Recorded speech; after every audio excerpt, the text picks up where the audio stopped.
Hello everyone, welcome to my YouTube channel geography by Vijay sir. दोस्तों, आज आपके लिए लेके आया हूँ मैं कक्षा 12 भूगोल विषय के अध्याय नंबर 6 के वस्तुनिष्ठ महत्वपूर्ण क्वेश्चन, जो एग्जाम की दृष्टि से यहाँ पर वेरी इंपॉर्टेंट हैं। फर्स्ट क्वेश्चन अपना यहाँ पर, नदी घाटियों तथा उपजाऊ मैदानों में पाई जाने वाली ग्रामीण बस्तियाँ किस प्रारूप की होती हैं। तो देखिए दोस्तों, यहाँ से फर्स्ट क्वेश्चन का आंसर हो जाएगा समहर्थ, बी ऑप्शन सही हो जाएगा। सेकंड क्वेश्चन है अपना यहाँ पर, पर्वतीय पठारी तथा उच्च भूमि में पाई जाने वाली बस्तियाँ किस प्रारूप की होती हैं। तो देखिए दोस्तों, पर्वत, पठार तथा उच्च भूमियों की बात की जाए तो इन क्षेत्रों में जो बस्तियाँ पाई जाती हैं वह प्रकीर्ण बस्तियाँ होती हैं। किस प्रकार की बस्तियाँ होती हैं? प्रकीर्ण बस्तियाँ होती हैं। और यहाँ से अपना आंसर सही हो जाएगा। थर्ड क्वेश्चन अपने यहाँ पर, निम्नलिखित में से किस प्रकार की बस्तियाँ सड़क, नदी या नहर के किनारे विकसित होती हैं। तो यहाँ से क्वेश्चन नंबर थर्ड के अंतर्गत अपना राइट आंसर हो जाएगा रेखीय, सी ऑप्शन सही हो जाएगा। क्वेश्चन नंबर 4 अपना यहाँ पर, भारत में नगरीय बस्ती के लिए जनसंख्या घनत्व कितना होना चाहिए। तो नगरीय बस्ती के लिए जनसंख्या घनत्व की बात की जाए दोस्तों, भारत के अंतर्गत तो 400 व्यक्ति प्रति वर्ग किलोमीटर होना चाहिए। डी ऑप्शन सही हो जाएगा यहाँ पर अपना। क्वेश्चन नंबर 5, 250 से अधिक व्यक्ति जनसंख्या 250 से अधिक जनसंख्या वाली बस्ती को किस देश में नगरीय बस्ती कहा जाता है। तो देखिए दोस्तों, ऑप्शन डेनमार्क, बी है स्वीडन, सी है फिनलैंड और डी यहाँ पर उपयुक्त सभी। तो नंबर 5 में अपना राइट आंसर हो जाएगा डी, उपयुक्त सभी। नेक्स्ट क्वेश्चन अपना यहाँ पर दोस्तों, क्वेश्चन नंबर 6, अमेरिका में, क्वेश्चन नंबर 6 अपना, अमेरिका में नगरीय बस्ती की जनसंख्या होनी चाहिए। अमेरिका की बात की जाए तो यहाँ पर जो नगरीय बस्ती होती हैं उस नगरीय बस्ती के अंतर्गत जो जनसंख्या होती है दोस्तों, वो जनसंख्या 250 से अधिक होती है। मतलब बी ऑप्शन सही हो जाएगा अपना यहाँ पर। क्वेश्चन नंबर 7 अपना यहाँ पर, निम्नलिखित में से कौन सा नगर नदी तट पर अवस्थित नहीं है। तो आगरा, भोपाल, कोलकाता, पटना, इन चारों नगरों में से कौन सा नगर नदी तट पर स्थित नहीं है दोस्तों? भोपाल। आंसर हो जाएगा अपने यहाँ पर बी। क्वेश्चन नंबर 8 अपना यहाँ पर, निम्नलिखित में से किस पर्यावरण में परिक्षिप्त ग्रामीण बस्तियों की अपेक्षा नहीं की जा सकती है। तो क्वेश्चन नंबर 8 के अंतर्गत अपना आंसर हो जाएगा गंगा का जलोढ़ मैदान। कौन सा? गंगा का जलोढ़ मैदान, अ ऑप्शन से हो जाएगा दोस्तों अपना यहाँ पर। क्वेश्चन नंबर 9 है अपना यहाँ पर, निम्नलिखित में से नगरों का कौन सा वर्ग अपने पदानुक्रम के अनुसार संबद्ध है। तो देखिए यहाँ से अपना राइट आंसर, देखिए क्वेश्चन नंबर 9 में अपना आंसर हो जाएगा दोस्तों यहाँ पर डी ऑप्शन, द ऑप्शन से हो जाएगा बृहन मुंबई, कोलकाता, दिल्ली और चेन्नई। नेक्स्ट क्वेश्चन अपना यहाँ पर दोस्तों, क्वेश्चन नंबर 10 एग्जाम की दृष्टि से वेरी इंपॉर्टेंट है, पास पास बने घरों वाली ग्रामीण बस्ती को क्या कहते हैं। तो देखिए दोस्तों, जो पास पास घर होते हैं ग्रामीण क्षेत्रों के अंतर्गत, उस ग्रामीण बस्ती को गुंचित अधिवास के नाम से जाना जाता है। किस नाम से जाना जाता है? गुंचित अधिवास के नाम से जाना जाता है। वेरी इंपॉर्टेंट है दोस्तों एग्जाम की दृष्टि से। क्वेश्चन नंबर 11, सामान्य आकार वाले घरों के समूह को क्या कहा जाता है या क्या कहते हैं। ये भी इंपॉर्टेंट एग्जाम की दृष्टि से। तो दोस्तों उसको बस्ती के नाम से जाना जाता है। किस नाम से जाना जाता है? बस्ती के नाम से जाना जाता है। क्वेश्चन नंबर 11 में क्या ऑप्शन सही हो जाएगा अपना यहाँ पर? क्वेश्चन नंबर 12 है, भारत में सुदूर वनों में एकाकी झोपड़ी या कुछ झोपड़ियाँ के समूह में पाई जाने वाली बस्तियों को क्या कहा जाता है। तो देखिए दोस्तों, क्वेश्चन नंबर 12 के अंतर्गत बात की जाए तो यहाँ पर सी ऑप्शन सही हो जाएगा अपना। कौन सा? सी ऑप्शन सही हो जाएगा। नेक्स्ट क्वेश्चन की बात करें, क्वेश्चन नंबर 13, क्वेश्चन नंबर 13 अपना यहाँ पर, दूर दूर तक बिखरे कुछ घरों के समूह को क्या कहते हैं। दूर दूर तक बिखरे कुछ घरों के समूह को किस नाम से जाना जाता है।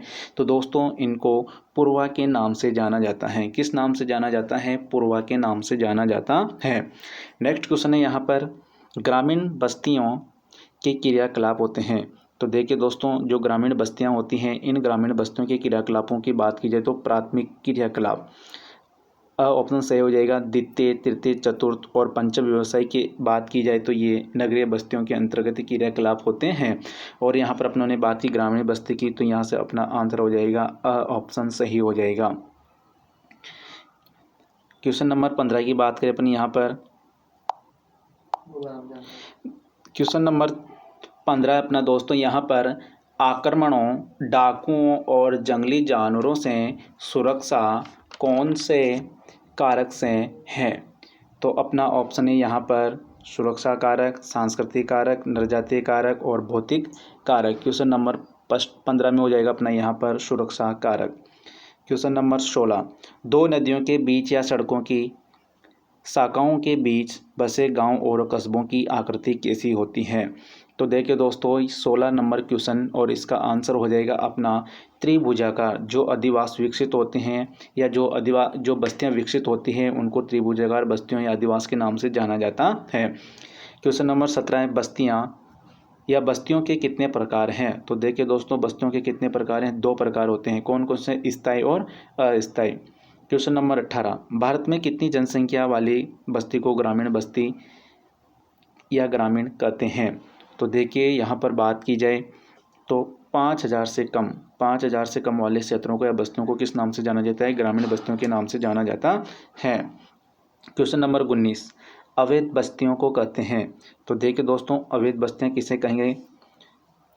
तो यहाँ पर ऑप्शन अ है मलिन बस्तियाँ, वैधानिक बस्तियाँ, कस्बा और सी है यहाँ पर संकुल।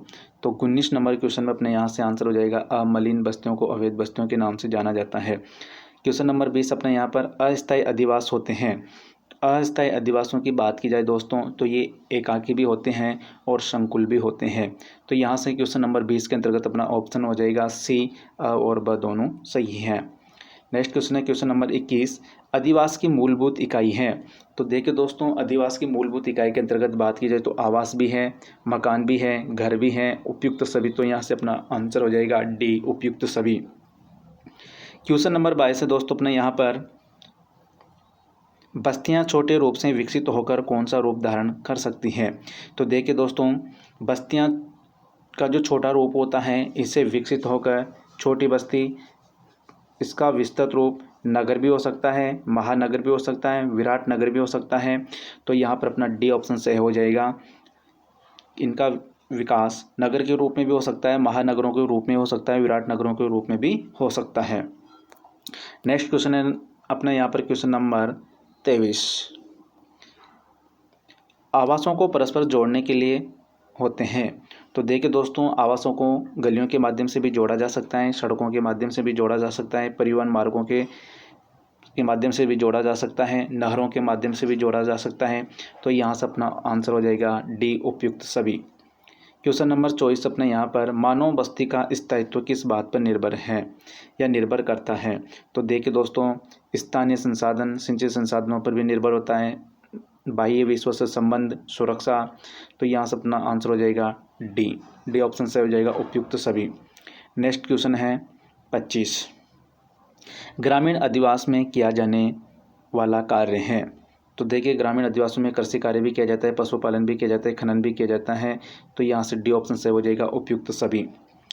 नेक्स्ट क्वेश्चन है क्वेश्चन नंबर 26, सघन अधिवास का अन्य नाम है? जो सघन अधिवास होते हैं दोस्तों इन सघन अधिवासों को किस नाम से जाना जाता है? पूंजित अधिवास के नाम से जाना जाता है, समर्थ के नाम से भी जाना जाता है, समकेंद्रित के नाम से भी जाना जाता है। तो यहाँ से अपना आंसर हो जाएगा डी उपयुक्त सभी। दोस्तों अभी तक आपने हमारे YouTube चैनल को सब्सक्राइब नहीं किया हो तो सब्सक्राइब जरूर करें और बेल आइकन दबाना नहीं भूलें। नेक्स्ट क्वेश्चन अपना यहाँ पर क्वेश्चन नंबर 27, एग्जाम की दृष्टि से वेरी इंपॉर्टेंट क्वेश्चन है दोस्तों। क्वेश्चन नंबर 27 अपना रेखीय प्रतिरूप का अन्य नाम है? जो रेखीय प्रतिरूप है दोस्तों, रेखीय प्रतिरूप, इस रेखीय प्रतिरूप के दूसरे नाम की बात की जाए, अन्य नाम की बात की जाए, इस प्रकार का होता है दोस्तों रेखीय प्रतिरूप। तो इसके दूसरे नाम की बात की जाए तो इसको पंक्तिनुमा प्रतिरूप के नाम से भी जाना जाता है, मार्गोन्मुख प्रतिरूप के नाम से भी जाना जाता है, अर्धचंद्राकार प्रतिरूप के नाम से भी जाना जाता है। तो यहाँ से अपना आंसर हो जाएगा डी उपयुक्त सभी।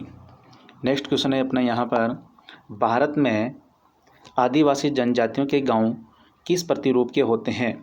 जो भारत अपना जो देश है इसके अंतर्गत जो आदिवासी जनजाति निवास करते हैं, जो इनके गांव होते हैं, इनके गांव या इनके जो मकान होते हैं, इनके प्रतिरूप की आवासों की बात की जाए तो इनके जो आवास होते हैं ये मधुमक्खी छत्ते की तरह होते हैं। जो मधुमक्खी का छत्ता होता है, इस मधुमक्खी के छत्ते के समान इनके प्रतिरूप विकसित होते हैं।